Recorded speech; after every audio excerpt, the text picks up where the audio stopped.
Welcome to our channel 100% knowledge with success. Video देखने से पहले चैनल को सब्सक्राइब कीजिए और बेल आइकॉन दबाइए। नमस्कार बच्चों, स्वागत है आपका एक बार फिर से क्लास 11th की केमिस्ट्री क्लासेज में। हमारे पास यूनिट फर्स्ट चल रही थी, बेसिक कंसेप्ट ऑफ केमिस्ट्री। उस यूनिट में हमने सारे के सारे जो टॉपिक हैं जो आपके लिए ज़रूरी हैं वो हमने पढ़ लिए। हालांकि कुछ ऐसी छोटी छोटी डेफिनेशन है, छोटी छोटी परिभाषाएं हैं, वो हमारे पास रह गई, लेकिन वो जो परिभाषाएं हैं वो हमारे पास अलग चैप्टरों में काम में आएगी। ठीक है, अगर मैं उनको आपको अभी बता भी देता हूँ तो उसका कोई फ़ायदा नहीं है, मुझे फिर दोबारा बतानी पड़ेगी, क्योंकि जब तक एग्जाम्पल नहीं बताऊँगा उसके और उस यूनिट में नहीं पढ़ाऊँगा आपको समझ में नहीं आएगी। ठीक है, इसलिए उन डेफिनेशनों को हम बाद में बताएंगे और अभी ऐसी कोई ज़रूरत है भी नहीं। ठीक है, जैसे जैसे हम आगे बढ़ते जाएंगे ना यूनिट में, वैसे वैसे हम उन डेफिनेशंस की बात करते जाएंगे। हाँ, अभी जो आपके लिए ज़रूरी है वो सारी चीज़ें मैंने पढ़ा दी है, जो एग्जाम में आती है वो भी पढ़ा दी। अगर आपको कोई क्वेश्चंस दिखते हैं या कुछ अलग चीज़ दिखती है आपने चैप्टर में तो वो आप पूछ सकते हो, कोई प्रॉब्लम नहीं है। ठीक है, वरना मैंने आपको लगभग सारी चीज़ें पढ़ा दी है, बस कुछ डेफिनेशन मैं आपको चैप्टर के साथ साथ पढ़ाऊँगा। ठीक है, जो डेफिनेशन सेकंड चैप्टर में आती है उसको सेकंड के साथ, जो थर्ड में आती है वो थर्ड के साथ। ठीक है, तो जो डेफिनेशन बच चुकी है तो टेंशन मत लीजिए, मैं उन डेफिनेशनों को, उन परिभाषाओं को जिस यूनिट में वो आएंगी अच्छे से आएंगी, अभी तो छोटी छोटी दी हुई है, जिस यूनिट में अच्छे से आएंगे वहाँ पे हम उसके बारे में पूरी डिस्कस करेंगे। ठीक है, तो आज से हम एक नई यूनिट स्टार्ट करने जा रहे हैं जिसका नाम है केमिकल बॉन्डिंग। ठीक है, केमिकल बॉन्ड, रासायनिक बंध। अब ये रासायनिक के बारे में हम बात करते हैं। केमिकल का मतलब क्या होता है, रसायन का मतलब क्या होता है? रसायन का मतलब कोई भी केमिकल हो सकता है, कोई भी एटम, परमाणु हो सकता है, अणु हो सकता है। हमारे पास इतने सारे एटम हैं, हमारे पास लगभग 118 एलिमेंट हैं। कौन कौन से? हाइड्रोजन, हीलियम, ऑक्सीजन, कार्बन, इतने सारे एटम्स हैं और वो आपस में मिलकर इतने सारे यौगिक बनाते हैं। आपस में मिला दो उनको, जैसे हाइड्रोजन है और ऑक्सीजन है, उनको आपस में मिला दो, नया यौगिक बन जाएगा। कार्बन है और हाइड्रोजन को मिला दो, नया यौगिक बन जाएगा। तो इस तरीके से हम दो परमाणुओं को आपस में मिला देते हैं तो कितने सारे यौगिक बन जाते हैं, है ना? तो वो सारे हमारे पास क्या है? केमिकल्स हैं, रसायन है। ठीक है, अब बॉन्ड की बात आती है। बॉन्ड होता क्या है, रासायनिक बंध होता क्या है? देखो, बंध का मतलब एक तरीके से क्या होता है? बांधना। ठीक है, जब भी बंध नाम शब्द आता है तो बंध का मतलब क्या होता है? बांधना। ठीक है, किसी चीज को बांधना। ठीक है, अब आप कहोगे सर बांधना तो वो भी होता है, जैसे कोई इंसान है उसको हमने किसी चेयर पे बैठाया और चेयर पे उसको बांध दिया तो वो भी बंध होता है। या फिर दो लोग हैं, दो लोगों ने हाथ पकड़ा, उनको हमने बांध दिया तो वो भी बंद होता है। ठीक है, लेकिन हम उस तरीके की बंद की बात यहाँ पे नहीं कर रहे हैं। फिर आप कहोगे सर किस तरीके की? देखो, यहाँ पे बांधने का मतलब क्या है? बांधने का मतलब क्या है? दो परमाणु हैं, दो एटम हैं, आपस में बंधे हुए हैं।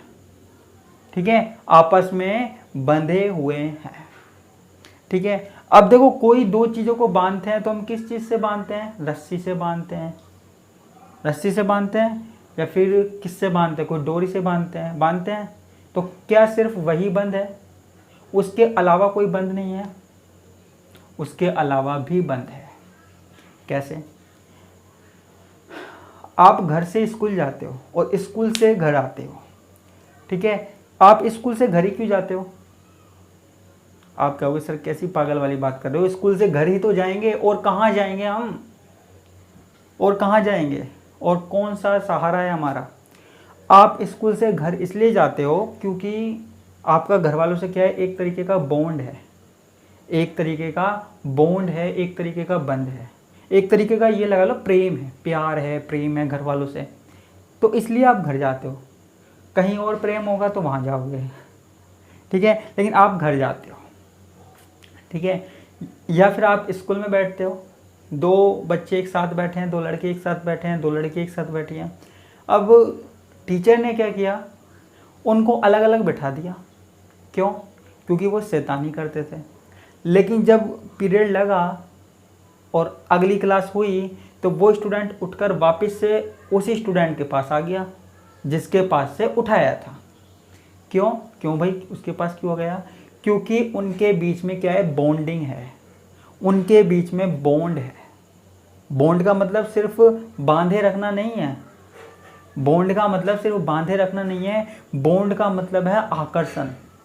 किसी भी चीज का आकर्षण, किसी भी चीज से हो सकता है आपका आकर्षण। आपका किसी कपड़े से हो सकता है कि ये ड्रेस मुझे अच्छी लगती है, तो आपका वो ड्रेस से क्या है, बॉन्ड है, उससे आकर्षित हो रहे हो। ठीक है, किसी लड़के का लड़की से आकर्षण हो सकता है, किसी का भी किसी से आकर्षण हो सकता है, हमारा घर वालों से हो सकता है।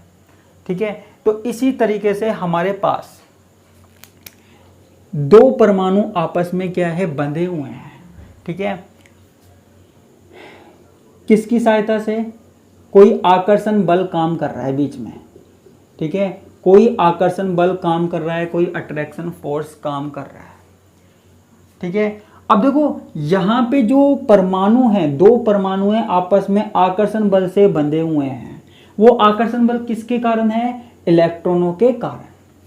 ठीक है, परमाणुओं के अंदर क्या होते हैं, इलेक्ट्रॉन होते हैं, और वो परमाणु किसकी सहायता से बंधे होते हैं? इलेक्ट्रॉन की सहायता से बंधे होते हैं।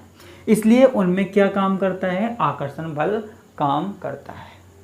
ठीक है, तो जब भी हमसे पूछे कि केमिकल बॉन्ड क्या है, केमिकल बॉन्ड क्या है, तो हम क्या बताएंगे बच्चों? हम बताएंगे कि दो या दो से अधिक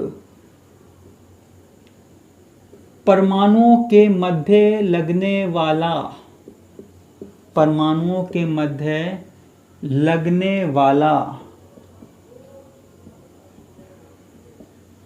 आकर्षण बल, परमाणुओं के मध्य लगने वाला आकर्षण बल जो उन परमाणुओं को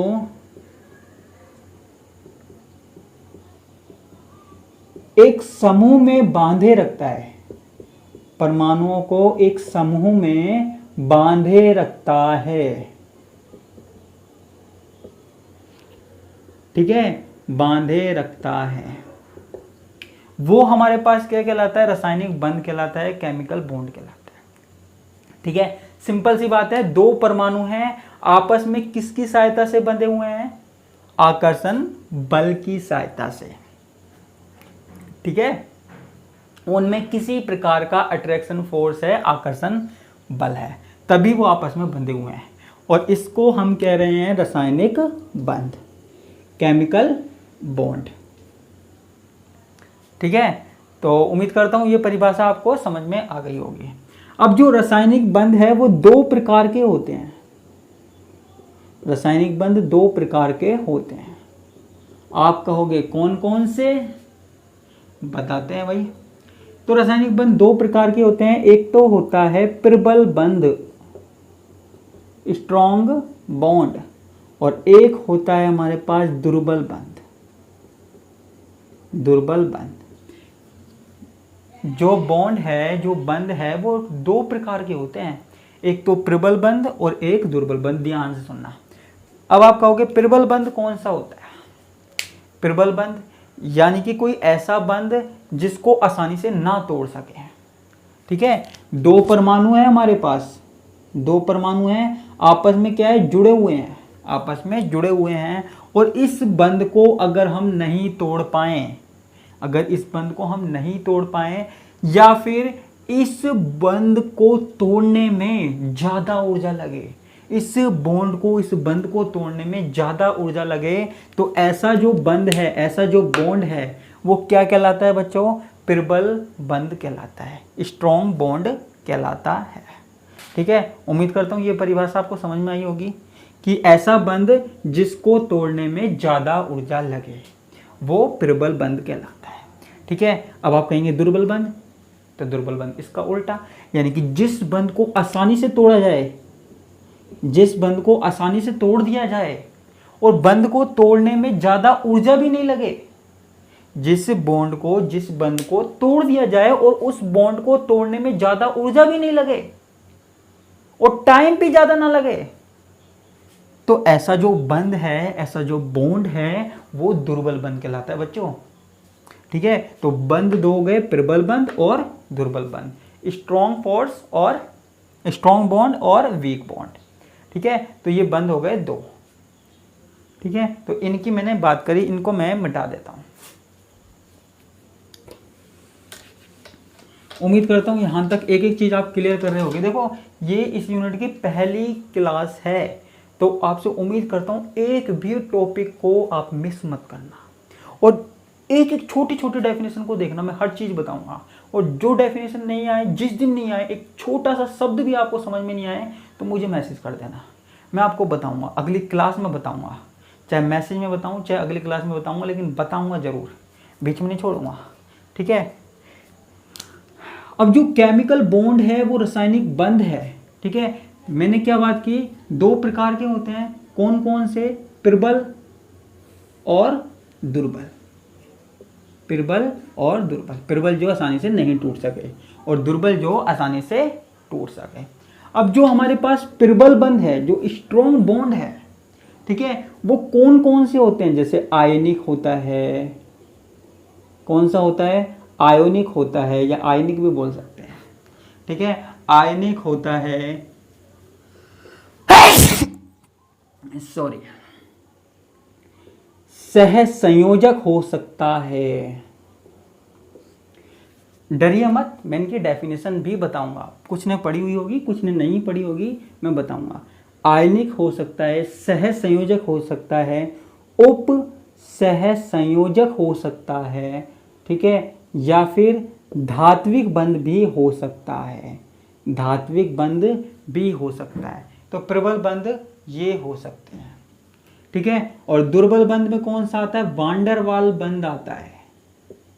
इनके बारे में हम आपको बताएंगे, टेंशन लेने वाली बात नहीं है। वांडर वाल बंध भी हो सकता है, ठीक है, और हाइड्रोजन बंध भी होता है।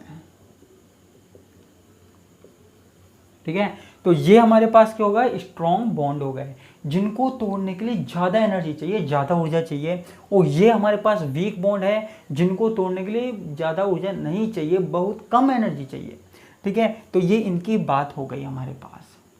अब देखो, वैसे तो इनके बारे में हम डिटेल में पढ़ेंगे, वैसे तो हम डिटेल में पढ़ेंगे इनके बारे में बाद में, इसलिए ज़्यादा जानने की ज़रूरत नहीं है।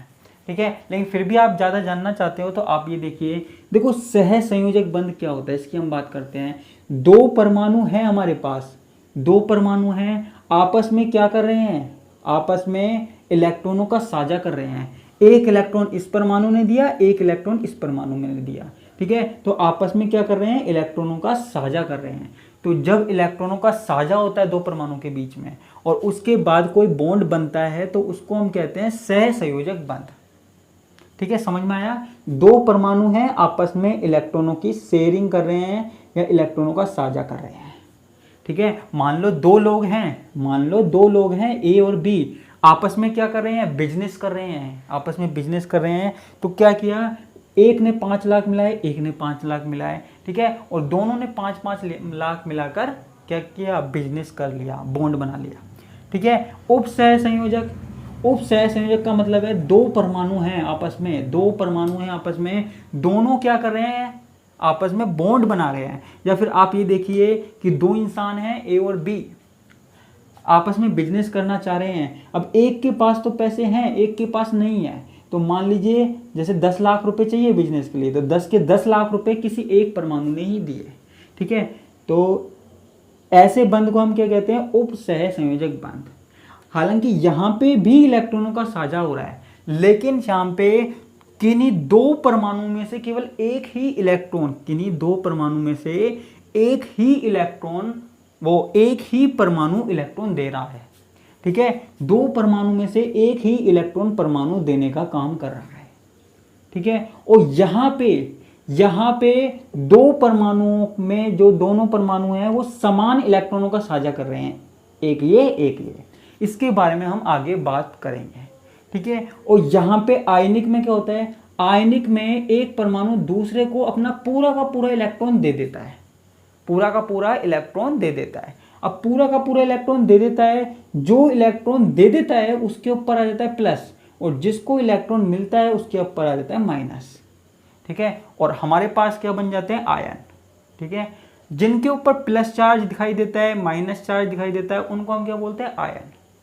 और ऐसे आयनों के बीच में बनने वाला जो बॉन्ड होता है वो क्या होता है? आयनिक बंध। और धात्विक बंध तो क्या होता है? धातुओं में होता है।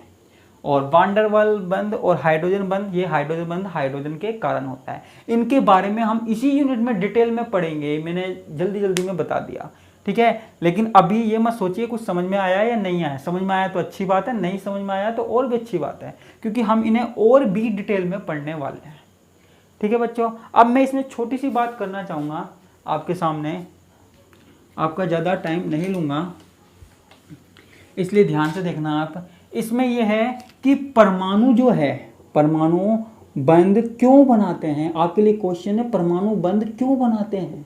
क्या कारण है परमाणुओं के पीछे बंध बनाने के?